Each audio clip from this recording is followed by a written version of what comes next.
Well, hello, everybody. Hope you're having a fantastic day. We're talking about prospect harvesting because, pardon me, excuse me. Let me grab a glass of water real quick. My hot water and lemon. My doctor says that I need to watch how much water that I take in. I'm not hydrating enough. And this is, as if you followed me for a little bit of time now, you know how much I enjoy cycling and off-road motorcycling and all those terrific sports that come along with spring, summer, and fall. And now we are getting ready for the race season. So I need to hydrate. And that's the purpose of the coffee mug, and it just makes sure that I don't get that grovelly voice, right? As much as I'd love to sound like Bruce Springsteen or Brian Adams, that would be fantastic. But the reality is that's really hard on your throat. And I think you naturally have to have that voice to start with. What we're talking about right now, and as we move now forward into the second month, so we're going into the halfway through Q2, the second quarter of this year, and this is our time to make hay while the sun is shining, right? This is the spring market. This is the opportunity for buyers to come out of the woodwork.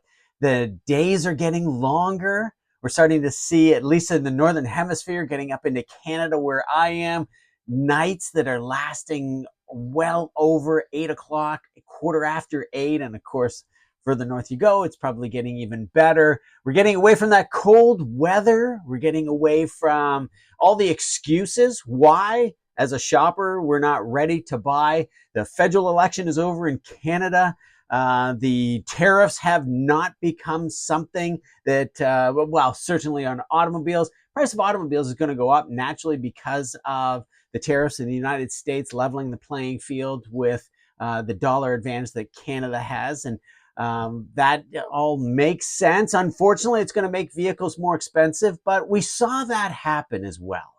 We saw that happen through 21 and 22, right? The hyperinflation years when automobile prices climbed 20% year over year. It was unheard of. But at the same time, make sure that when you're sharing with anybody coming in to have a look at an automobile, be it an intentional shopper or an unintentional buyer, and really that's what prospect harvesting is all about. Going after anybody who will trade in for newer, faster, shinier, the latest, greatest technology if they knew how affordable it could be. That's the harvesting aspect of it. When we look at our own portfolio, I mean, we being you and the whole entire sales team out there, when you look at your portfolio and you say to yourself, here is an individual that I could upgrade. This is an individual that should trade in and up, because even though the price has gone up and even though tariffs have or are about to make pricing on automobiles and so many other products, goods especially, go up, there's an advantage in the technology that comes along with that product.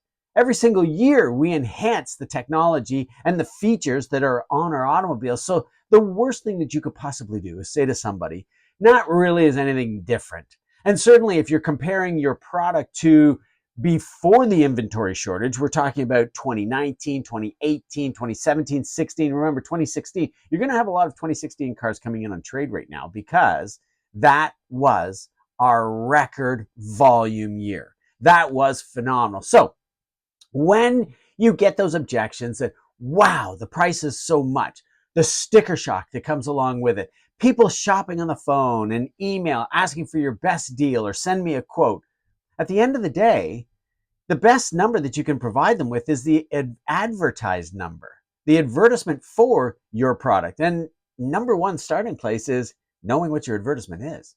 There's always an advertisement running. If it isn't your advertisement, it's an advertisement by probably your competitor. And if your competitor can do it, then you can as well. Now, that has nothing to do with prospect harvesting, and that's really what you came here to find all about. If you want to sell, let's talk about why we want to do this prospect harvesting. That's the most important thing, in my opinion. Where average, ordinary automobile sales trainers really fail us, and I've been scouring the internet and YouTube for how to sell cars, new car sales training, used car sales training, free car sales training, automobile training, and the list goes on. And all the big names come up. And the bottom line is that nobody really tells us why. I mean, the fundamental reason why we want to do this is to pay our bills. But to have a goal, to pay your lousy bills is really generally not enough motivation during the day, week, or month, let alone quarter or the year, not to mention a 5, 10, 15, 30-year plan. It's really not motivating enough to make sure that you are going to want to pursue your maximum potential and believe that every shopper is a buyer. So why are we doing this? Why are we worrying about harvesting prospects when there is a lot of traffic flowing in through the showroom doors right now? The phone is ringing and the email bell is chiming constantly. This isn't January. This isn't February. This isn't tail end of August and early September when everybody's waiting for the fantastic deals of the past models to be discounted and then the new model to arrive and see which one that we should go with. This is the primary time of the year to be selling automobiles. Winter's over. Nobody needs to worry about driving their vehicle through or on salty roads if, in fact, your region, municipality, or city uses salt to clear the roadways. So what happens with prospect harvesting, the reason why we talk about prospect harvesting in the Auto Dealership Academy, if you want to know more about this, I'll put a link down below. You can book a discovery call and ask me even more questions, how you can specifically do it with your brand in your region. The reason why we do this is that to sell or to earn, let's focus on the money, right? And I don't always place an emphasis on the money. For you, maybe that isn't necessarily important. Maybe this is a second career job for you. Maybe you're starting out and selling automobiles is the starting point in order for you to springboard on into bigger and greater grandiose careers. But this is the starting point. Maybe you're in your career right now and you just say, look, at the end of the day, Bill, I do just want to pay my lousy bills and I want to squirrel a little bit away so that I can enjoy life and create a retirement and give to family, friends, and charity, whatever the case is. The bottom line is, if you want to make a six-figure income, if you want to make $100,000 a year and more, doesn't matter whether you live in Canada or the United States, and those are the primary markets that I'm talking to with these live sessions every single week. And be sure to spread the message. A high tide raises all ships. If everybody were as well prepared as you are, if everybody had the same goal and direction as you do, then customers would know when they walk into the dealership that they're going to be taken through the activities that lead to the sale, because we all want to make $100,000. We'll do a better job. We'll reach our maximum potential. Now, let's boil that down and chunk it down. So to earn $100,000 means that you must average, that's best of the worst months, you must average out $8,400 a month. And for some of you, that may be a stretch. If that is, book a call with me below. I'll give you the strategy and the tactics in order for you to map it out for yourself and be able to get there. But for the purpose of attending this live session right now and getting something out of it, you just need to create a plan for yourself to earn $8,400 every single month. Now, in that plan, what you would be doing is delineating how you're going to arrive at the $8,400 a month. So if you were to divide $8,400, $8,400, Canada or the US, that'll earn you $100,000. Then you divide that by your average commission. And I'm going to say at total average commission. So we're factoring in if you have a salary and a bonus program, if you have a bonus program to reach other tiers that either complement the sales that you've made or are retroactive back to the very beginning and allow you to earn more. And every remuneration program, mine included at my dealership, works on an escalating scale. So the more you sell, the better you do, the bigger the percentage gets. But even if you don't have that, let's say, for instance, I'm going to make the assumption you're old school, your dealership's old school, and it's straight commission. Eat what you kill. And of course, that's how I cut my teeth in the automotive industry. And this is the reason why I created this system. This is the reason why I do so much of this training, is because I had that month that I struggled miserably. It was horrible. I hated everything I was doing, blamed everybody around me, blamed the managers, blamed the industry, really questioned the education that I got, which was a 4-year with a university degree in automotive marketing. It was very niche and still is to this day. But when I realized that by looking at the two types of traffic that we get, both the traffic that we can control, which is prospect harvesting, versus the traffic we cannot control, which is volatile too, and it's a flexible or a variable entity because as the seasons roll around, we'll see the ebb and flow of prospects in the showroom, emailing in, calling on the phone, and that's largely because of advertising. What's the point of any firm or company spending money on or investing money in advertising when nobody's going to come in anyhow? That would be considered an advertising expense because there's no return for that effort that's put out there. Whereas this time of the year, we start advertising again because people come in and they buy. Therefore, it's an investment. Do you get that? Liabilities cost you money, meaning the output or the result is minimal to nothing. Think of hydro, cable, the internet, natural gas and gasoline in your automobile, insurance to some extent as a liability. You have to have it. If you can't replace the automobile you're currently driving with the cash that you have in the bank without dramatically affecting your life, then you're wise to have insurance. So that if, heaven forbid, a catastrophe were to happen and you have an accident, then you're protected. It doesn't change your income and either the vehicle is replaced or it's fixed. The bottom line is, as we go through the cycles and that uncontrollable traffic happens, you need to have in your pipeline the balance of traffic that you can control. And this is what the purpose of prospect harvesting is all about. Let's go back to the remuneration plan. So in order for you to make a six-figure income, you need to earn $8,400 a month, which means at an average of $500 commission per vehicle. And I know what you could be saying. You're like, Bill, we don't make that much anymore. Those days are done. They're gone. We're right back to 2019, 18, 17 levels. Everybody's shopping. Our competitor dealer down the road is dropping their pants and giving away vehicles. Whatever the case is, I'm saying at an average commission, total in, spiffs, bonuses, customer satisfaction incentives to get your surveys back and have a top box score, business office penetration as well. So set your clients up. If you get paid on products that are sold in the business office, then set your client up going in there. I mean, they're questions that should be answered on the interview anyhow, and I'm happy to share all those details with you. In the interest of time, I'm going to stay focused on prospect harvesting. So at an average of $500 commission per vehicle, we divide that by $8,400, and lo and behold, you wind up with a figure of 16 to 17 automobiles per month. It's 16 point decimal, okay? So if you can sell 17 automobiles per month without doing prospect harvesting, then you're going to make, at $500 a car, a six-figure income. Congratulations, good for you. We've got a number of students. Chandler specifically is one. You can watch his podcast on the Auto Dealership Academy YouTube channel, of which this video will be up there this afternoon on. And we're live on YouTube, live on Facebook, live on LinkedIn right now. You can see how Chandler did it. And he doesn't have to rely on repeats and referrals, his network, or even visit the service department upgrades. His dealership is in a large metro center with a lot of advertising and people constantly flowing in. And we just made sure that he could close every single shopper that came in. He's perfectly happy with it, doing extremely well, averaging well over 20 vehicles per month. And he's only been at it for a couple of years. So he didn't go through the inventory shortage.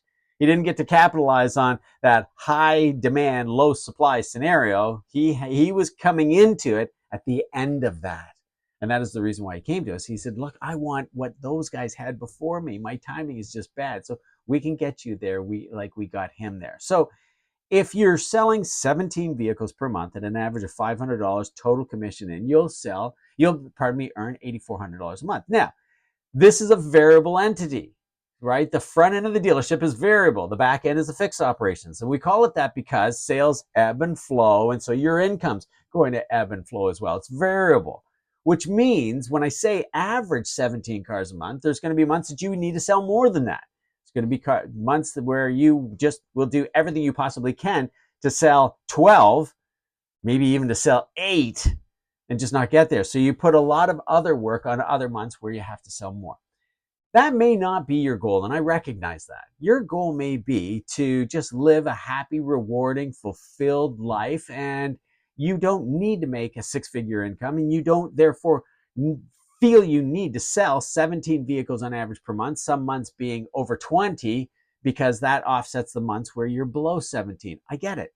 So just adjust your numbers accordingly. If you want to make 80, then you can lower those numbers down, either volume or commission. If you want to sell 12, you lower those numbers down. And the best thing to do would be to book a call with me. Let me take you through it. So we create a plan for you, because when you consistently hit double digits, 10 every single month with predictable consistency, that's where you start to believe that 15 is doable. It'll take just as much work in order for you to get to 15. It's a 50% increase. But here's the strange thing that happens, and it's a positive, pleasant, strange thing. As you approach the 15 mark, you get your flywheel spinning. And your flywheel spins based on, and if you know what a flywheel does, it keeps perpetual motion going. We have a flywheel weight in an automobile engine because it keeps it running smooth and easy. We, in fact, race cars, and this is top of mind for me as well because my son races cars, and we're getting his car ready for this weekend. He has a race on, and it is top of mind because throughout the winter we were working on the car, and specifically working on the engine, and the thought popped into our mind to lighten the flywheel, which would allow the engine to race up very quickly, but it makes it very unpredictable driving at its slow engine speed. So in corners, getting on the track, accelerating. Once the engine is up to its maximum power and horsepower, just like you, excuse me, pardon me, I'm getting too excited. Once we get to that maximum efficiency, then the flywheel's spinning automatically, and it's very easy to maintain momentum. That's why race cars will lighten up the flywheel to get the engine to redline quickly. Just similar to you want to get your flywheel spinning fast and keep it rolling. What I mean by that is when you start to hit 10 and 12 with predictable consistency, then 15 and 16 is very doable, and there's your 17 per month. When you may say, you could want to debate with me that, Bill, nobody in our dealership has ever done 17. Nobody has ever averaged more than 12 in our dealership. Well, that's perfectly fine. You can accept that fact right now, but that should not include you. You can do this. You just don't have a system in order for you to be able to get there. And I know that for a fact because you want to debate with me. You want to argue with me. You want to challenge me with the fact that no one has ever done it before. Just because no one has ever done it before doesn't mean anything. Think of Roger Bannister when he did the first time he did the 4-minute mile, right? Like, that is pretty incredible to be able to run that fast. And of course, other people have broken that record, and that record happened eons ago. The bottom line is, when you decide that you want to start harvesting prospects, the reason you want to do that is for the purpose of earning a 6-figure income or getting close to it. Now, it's not necessarily a volume income. You can sell 17 cars, giving them away. That will not get you to a 6-figure income. You can earn a 6-figure income by earning more commission per vehicle, as well, as we saw so many salespeople capitalize on during the inventory shortage of 21, 22, and part of 23. Here's the bottom line. When you look at your portfolio, if you're brand new in the dealership, you say, Bill, I have no portfolio. I'm not from this town. I'm brand new to the country. I've never done this before. I don't have anybody to fall back on. I don't have family. I don't have friends. I don't have any kind of a network. You do. You do, with the community that you belong to. And that community could just be as simple as those that live around you, in the apartment beside you, above you, and below you, in the homes on the street, left and right of you, as well as across the street. You have the community of church, whatever religious denomination that you belong to. And you also have the community of Facebook, the groups that you can join and the people that you can talk to.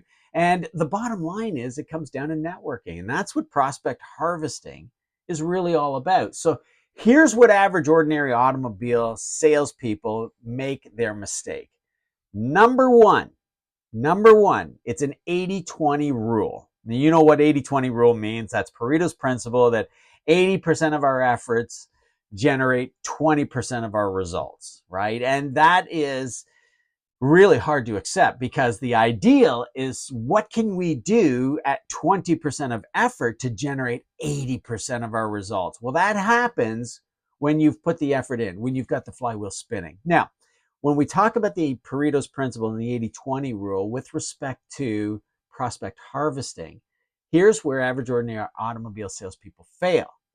They fail by putting 80% of their effort into marketing and advertising and only 20% into relationship building. So what I'm seeing right now, and what has been top of mind for a lot of you for a number of years, is, Bill, teach me social media. And I have. If you've followed me for a while, you know I post regularly every single day on 4 different platforms and do these live sessions every single week. And yes, they do pay off for me, but I have been doing it for 6 years. And you're thinking to yourself, oh my gosh, I didn't. I wish I did. How do I speed up on that? How do I start a YouTube channel? How do I create a page with Facebook? What's the pixel all about in Meta? And should I do Instagram or TikTok, or should I do all of them? The bottom line is no. Pick one. Just like Steam Whistle Brewery in Toronto, Ontario says, do one thing really, really well. I'm not endorsed by Steam Whistle either. I like their beer. It's delicious, but it's a great saying and it applies to everything. So when you start prospect harvesting, focus 80% of your efforts on relationship building. So for instance, it takes, and maybe you know this, it takes between 0 and 5 touch points to sell 2% of the customers that are out there. This is the reason why I say the walk-ins and the show and the leads in the showroom, e-leads or call-ins for that matter, are your most difficult buyer. This is why I call them intentional shoppers, because that's exactly what they are. Speaking with a dealer yesterday, great guy, and spoke to a lot of his sales team. The comments were, there's a lot of tire kickers, Bill. There's a ton of tire kickers out there. Well, yeah, I could see them coming in kicking tires if your commission breath is always coming out about how fantastic our offers are, how much the price of vehicles have gone up. There really isn't that much of a difference. Yes, your payment will double, triple, or quadruple from 2016 and prior years moving forward to the new one. And it still is just an F-150, a Silverado, a Ram, a Tundra, a Frontier, a Pathfinder, a Blazer, a Bronco, a 4Runner, a RAV4 CRV Civic. When you say it's just the same as it was before, then you created the problem. When you say there isn't much of a change, and yet the vehicles have gone up in price by 42% because of hyperinflation through the inventory shortage, and don't add to it the value that the client gets as a result of it, if you let that, and that client's obviously going to say, let me think about it. I got to sleep on it. I got to talk to my mom, my dad, my brother, my mechanic, my coworker, the automotive authority, besides you, the one that is not influenced and driven by a commission. I got to talk to them before I can make a decision. You have to let them go. I know you're going to let them go.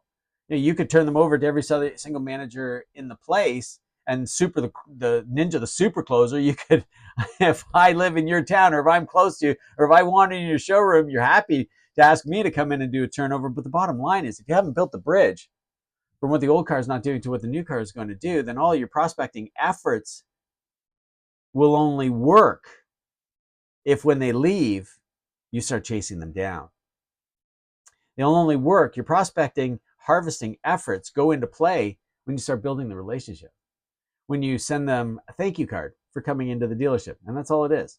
They come in, they say, let me think about it, and you send them a thank you card immediately. Now, if you want to do it quickly and effortlessly, there are some automated services such as sendoutcards.com, and I'm not associated with them, and I'm not necessarily endorsing them, but I will say this much. They're the most reliable in the entire bunch that I know of, and you want to talk to my buddy Greg Houghton, and if you want his telephone number, I'll link a description below. Reach out to him. He'll walk you through it, tell you all about it. I think it's a magnificent program. I've known Greg for a number of years. In fact, he came in as a participant to sell automobiles, and then he found sendoutcards.com, felt that he could do better with that as one of their representatives. So definitely reach out to Greg. The bottom line is, after your thank you card, you need to reach out to them again. And this goes to 0 to 5 touch points, close 2% of customers. Between 4 and 8 touch points, you may be able to close 8 to 9% of customers. Between 7 and 9 touch points, you'll be able to close upwards of 12 to 13% of customers. Are you getting the message? As you reach out and maintain contact, and this is where average, ordinary automobile salespeople fail and quit and leave the business. Don't let this happen to you. If you need that encouragement, motivation, and coaching, reach out to me. I'll link a comment below to book a discovery call. 15 minutes could really change your life. I won't try to sell you anything. If you want to know more about the manifesto and how you can join, please do so. We're having a lot of people join this time of year, which is fantastic. It's growing exponentially. But the bottom line is, I'm here to help you for free until you're ready to make that decision. There is an investment involved. If you've never invested in yourself, it's going to be an uphill battle for me, because zero versus what it costs to go to, and it's not a lot of money. It's only $3,000, Canada to US. It's really quite affordable, in my opinion, because it's so affordable as the results that it generates. And it comes back to that six-figure income, right? When we look at making 100 grand and chunking it down to $8,400 a month and chunking that down to 17 vehicles at $500, it almost becomes really quite doable. But it could be rather impossible for you if you're averaging 6 vehicles per month. And quite frankly, if you're averaging 6 a month, and you always have, and the top performer in your store averages 10, I can tell you right now, you're not harvesting buyers, right? There's the intentional shopper, and then there's the intentional buyer. And the intentional buyer is the person that could have started off as an intentional shopper. Every shopper is a buyer. When they go home to think about it, they have purchased the car they're currently driving, even if it's paid off. We've talked about this before. The depreciation on that automobile divided by however many number of years they're going to continue driving it by the months that go into that year is going to be a monthly payment. The vehicle goes down every single month. You know that as well as I do. They know that as well as you do. So by sharing with them what the depreciation will be like, especially as we move forward into the summertime, and then of course the great big sales that come along, as new car price comes down, so does trade-in price follow suit. They're on a perfect parallel. They're aligned, always have been. It's not rocket science. Why I call our system biology. This is math. You can't disagree with the math. You could disagree with the number that you're given. You can disagree with the used car appraiser's opinion of what that vehicle is worth, but at the end of the day, they could probably tell you exactly how they arrive at that number, either through auction reports, which is more math, data, in other words, or it could be by lease depreciation because of residuals. That is entirely possible, and that's math. It's simple, straightforward. But the bottom line is, let's come back to relationship. We've heard too much about relationship management. Our CRM tool is a customer relationship management tool. No, it isn't. It's a customer relationship reminder. It's a reminder for you to call people. It's a reminder for you to send them an email. It's a reminder to go after these leads that are still unsold. But what about the people that are sold? And that's what I talk about with the unintentional buyer. So if you've been in the business for 6 months or more, ideally a year, but if you've been in the business 6 months or more, there's a portfolio of your clientele that would purchase a new vehicle every single 6 months. Whether you live in Canada, the US, whether you live on the East Coast, the West Coast, the Central region, the Northern or Southern Hemisphere, unquestionably, there is somebody who really enjoys purchasing a new car frequently.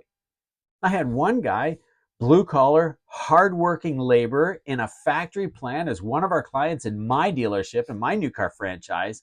And he would come in every 8 months, 9 months. It wasn't on a 6-month rotation, but at 8 to 9 months.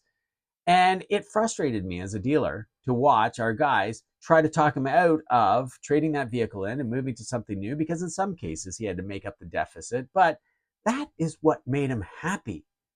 That is what gave him the drive and the motivation to go into that very repetitive job that he felt that's all that he was prepared and capable to do. And of course, he became one of my clients because I went out to him and said, here's what it is. You could either continue driving your old one or you can move to the new one with these features that justify the price increase, not just the deficit because his vehicle has accelerated depreciation, justified the price increase. And this is how easy you can have it right now in an hour. That's unintentional buyer prospect harvesting. Now, with that particular individual, we pioneered a fantastic follow-up system that really worked well for us with everybody else, because at the end of the day, you focus way too much on how do I sell 17 cars this month, Bill? How do I sell 17 cars? How do I sell 17 cars?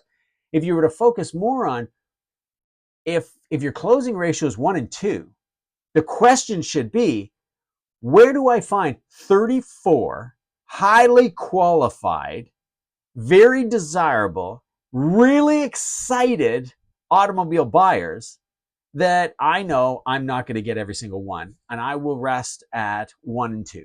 I'll go with a 50% closing ratio. That I'm perfectly happy with that. Hey, good for you. And I think it's a little crazy. I think if they were that well qualified, you could expect a 65, 68. I talked to a dealer yesterday. They got a 63% closing ratio on all their leads. I find that hard to believe, but good for them. I'm not going to challenge them on it unless they really ask me to audit it. They would obviously be working their portfolio, and they are. They work the subject, they work the service drive-through on a routine basis, and really, really hard to make sure that they bring in as many people as they possibly can. I'm keeping an eye on the time, and I know that now we're running out and you've got to get on with your day.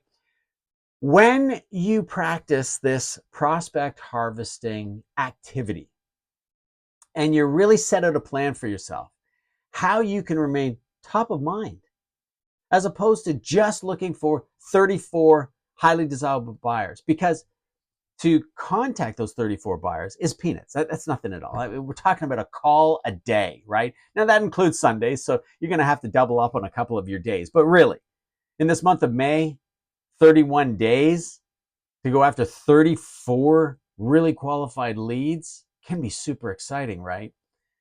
Here's the thing. In order for you to be able to get them, you need to earn your know, like, and trust badge of honor. They need to know that you know what you're talking about, and they need to hear from you why now is a great time to buy. They need to like your presentation.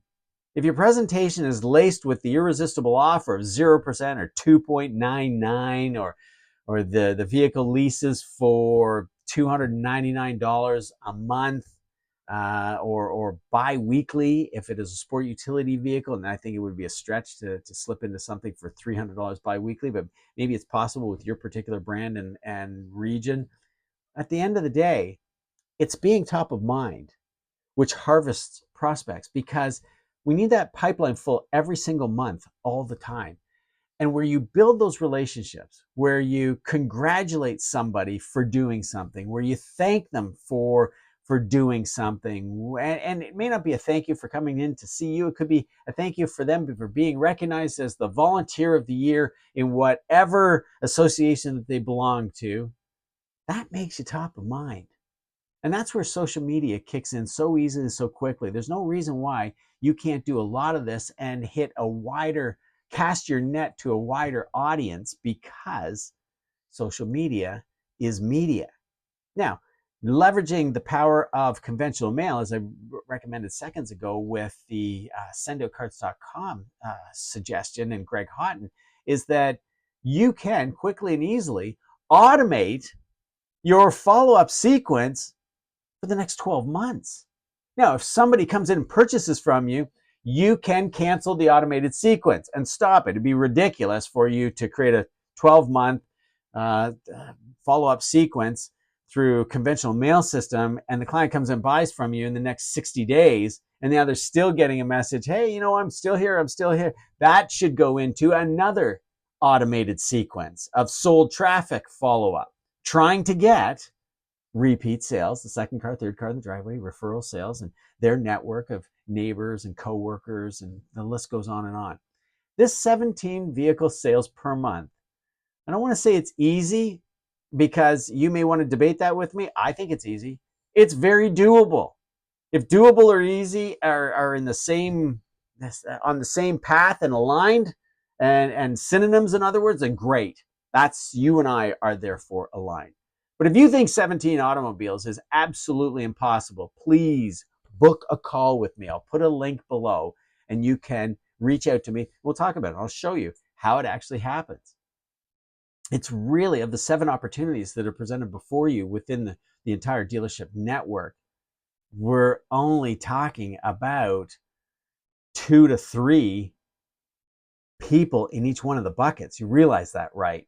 So when you start harvesting prospects and filling your pipeline with the traffic that you don't control, the people that are flowing in through the showroom and the volatility of the seasons, you balance that with traffic that you do control with the unintentional buyer by having this robust follow-up system that goes out to your sold traffic as well as your unsold traffic. Now life gets so easy, so fantastic.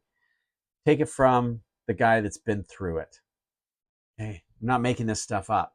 The reason why I wrote the manifesto, created the six-figure income manifesto, the reason why I know these statistics and numbers off the top of my head is I lived it. I live it every single day, all the time, even with my current dealership and coaching my guys, especially the new people that come in, because they have no idea how many or how little that they're going to sell. But if they start talking to somebody else in the industry, someone's going to drag them down. Someone's going to dig them a hole and tell them, don't get too excited because the average salesperson sells 4 to 6 a month, maybe has a couple of good months in the spring of hitting 8, 9, and 10. Those are the underachievers. Those are not your competition. If you're watching this, if you're here right now, if you've been watching me for years, literally years, but let's just say months for right now, because you've just discovered the Auto Sales Academy on Facebook and the private members group. And if you're watching this from LinkedIn and you want to get more free training and see some of the other videos we've got, well, you could do a search on my profile and bring up the other previous posts, or you could join the Auto Sales Academy for free. And every single week, I do one of these free training sessions. Now, if you want to take it a step further and you absolutely unquestionably want to make a six-figure income, then I would encourage you to book a call, ask me about the manifesto and how so many, we just had someone join the system that sells cargo trailers. Now they're high-end cargo trailers, the price of SUVs and trucks. Some of them are a lot of them are tandem axle, some of them are triple axle, some of them are quadruple axle, many of them are custom with refrigerators inside or just dressed up. Could be a snowmobile or a toy hauler that isn't necessarily a camper, but gets that customization because the individual wants to use it for. Anyhow, they've joined the system. We've got power sport people in the system. And of course, we've got lots of automobile salespeople throughout Canada and the US on it, and adding more all the time because we're going into a tough time. It's going to be a tough time as the price of automobiles go up because the price of steel is more expensive and aluminum. And for whatever reason that our politicians think that that is a good idea, customers are still going to be smashing into each other. They're going to be putting miles on the vehicle. They're going to look at their 5, 6, 7, 8, 9, 10-year-old vehicle and think to themselves, well, it is what it is. I need a new automobile. Mine has no warranty. Therefore, it's an unprotected vehicle on the roadway. And I don't want a surprise of an engine transmission, let alone a computer module. And the computer modules are as much in some cases as the transmission going in an automobile. So recognize that every shopper is a buyer. We're always going to have shoppers in the marketplace. And if your closing ratio is 1 in 5, let us help you get to 1 in 4. If your closing ratio is 1 in 4, we'll show you how to get to 1 in 3. If your closing ratio is 1 in 10, you're putting in a lot of effort and a ton of work. And if you've been doing that for 6 months or more, why? Why? How can you expect to do any better by doing the exact same thing that you're doing all the way along? Let us help you get to where you want to be. And our program is inexpensive as could be compared to the results that it generates for you. For most of you, you'll pay for it unquestionably, you'll pay for it in the first 30 days with no problem at all, like so many others have. And we'll get you on the podcast, and you get the weekly classes, and you get the one-on-one coaching, all of which I'll share with you in a discovery call. For now, go out and build relationships. Congratulate people.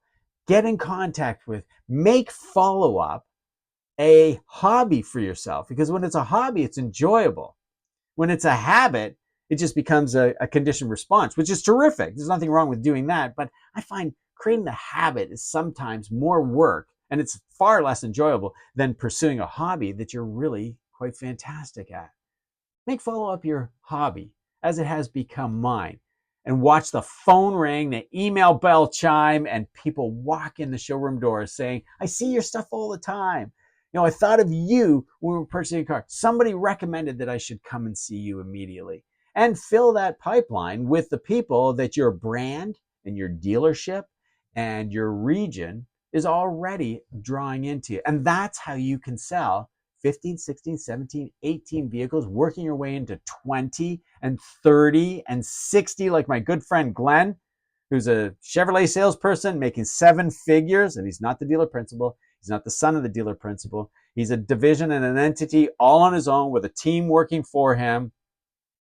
That's how you could scale your business too.